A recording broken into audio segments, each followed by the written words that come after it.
गुरु साक्षात् परब्रह्म तस्मै श्री गुरवे नमः। तस्मै श्री गुरवे नमः। मेरे चैनल में आपका स्वागत और अभिनंदन है। आप अष्टावक्र महागीता का तत्वदर्शी ज्ञान सुन रहे हैं।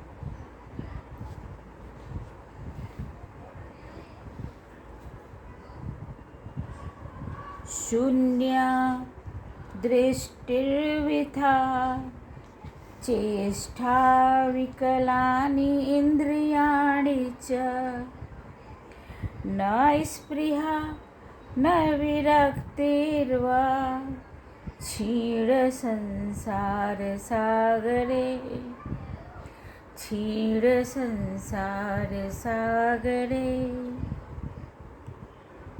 जिस तत्वज्ञानी का जगत रूपी सागर जल रहित हो गया है और जिसकी दृष्टि शून्य हो गई है,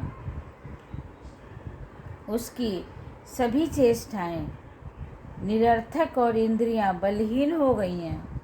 उसमें किसी भी प्रकार का वासना विकार नहीं रहता और न वैराग्य की भावना रहती है।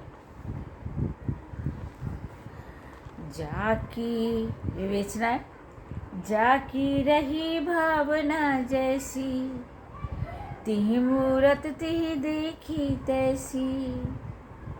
यह पंक्ति बड़ी हृदय स्पर्शी है।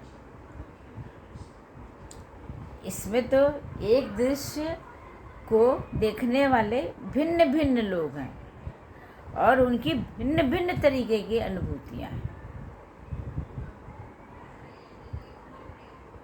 एक व्यक्ति का विचार है गिलास आधा पानी से भरा है, दूसरे का विचार है गिलास आधा रिक्त है। दृश्य एक ही है पर विचार अलग।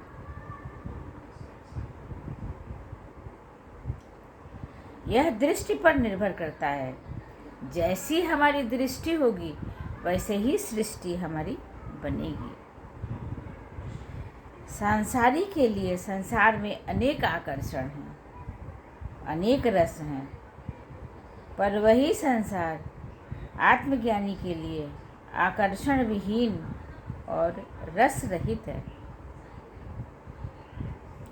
आत्मज्ञानी की दृष्टि में संसार सागर जल रहित हो गया, अर्थात अब तरंगों का प्रश्न ही नहीं उठता। संसार सागर में कैसा भी विक्षेपण या विचलन नहीं होता, वह पूर्ण प्रशांत हो गया है। दृष्टि शून्य हो गई है, शून्य दृष्टा हो गया है, क्योंकि वो इतना समझ चुका कि उसने अपने मन को खाली कर लिया। शून्य दृष्टा भिन्नता नहीं देखता। वहाँ सब शून्य है, वहाँ कोई नहीं, वह स्वयं है, सर्वत्र है, सर्वव्यापी है। संसार सागर सूख गया, दृष्टि शून्य हो गई, इंद्रियां असक्त और चेष्टाएं निष्क्रिय हो गईं। फिर शेष क्या रहा? कुछ भी नहीं। वह विकार मुक्त हो गया। न वासना रही और न वैराग्य रहा। यही परम सुख है, यही परम सुख है। जब हमें ब्रह्म बोध हो जाता है तो ब्रह्म निर्वाण और जो कल्मश है सब क्षीण हो जाते हैं। गीता में भी लिखा गया है, लभन्ते ब्रह्म निर्वाण मृषयः क्षीण कल्मषा छिन्न द्वैधा यतात्मानं सर्वभूतहिते रताः। जिनका शरीर मन बुद्धि इंद्रियों सहित वश में है, जो संपूर्ण प्राणियों के हित में रत है, लगा हुआ है, जिनके संपूर्ण संशय मिट गए हैं, जिनके संपूर्ण दोष नष्ट हो गए हैं, वे विवेकी साधक निर्वाण ब्रह्म को प्राप्त होते हैं।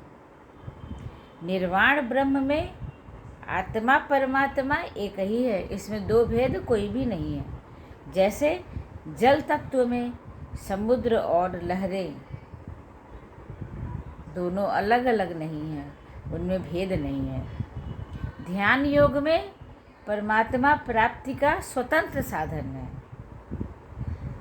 और तीनों योग में ध्यान योग तो सहायक है ही है। ध्यान तो बहुत ज़रूरी है, इसलिए सब तरफ से अपने मन को एकत्र करके, इकट्ठा करके अपने मन को केवल ध्यान में लगाना चाहिए, ध्यान मुद्रा में बैठना चाहिए। अपने को धीरे धीरे धीरे धीरे धीरे शून्य कर लेना चाहिए, ताकि जब शून्य दृष्टा हो जाएंगे तब भिन्नता कहीं दिखाई ही नहीं देगी, भिन्नता कहीं भी दिखाई नहीं देगी। इसलिए अगर हमें विकार मुक्त होना है तो अपने को शून्य दृष्टा बनना ही पड़ेगा। और जब हम शून्य दृष्टा हो जाएंगे तब विकार मुक्त हो जाएंगे, और जब विकार मुक्त होंगे तो न वैराग्य रहेगा और न वासना रहेगी। यही तो परम सुख है जो हमारे गुरुजी बताना चाह रहे हैं। जो माया जनित कष्ट है ये सब समाप्त हो जाएंगे, तब हमें सुख प्राप्त होगा। इसी के साथ विराम लेती हूँ। बड़ों को प्रणाम, छोटों को आशीर्वाद, प्यार और दुलार। उम्मीद है आप अपने अपने कर्म में व्यस्त और मस्त होंगे। ईश्वर आपको सुरक्षित रखे। हे परमपिता, आप सभी लोग स्वस्थ रहें, सुरक्षित रहें। नमस्कार।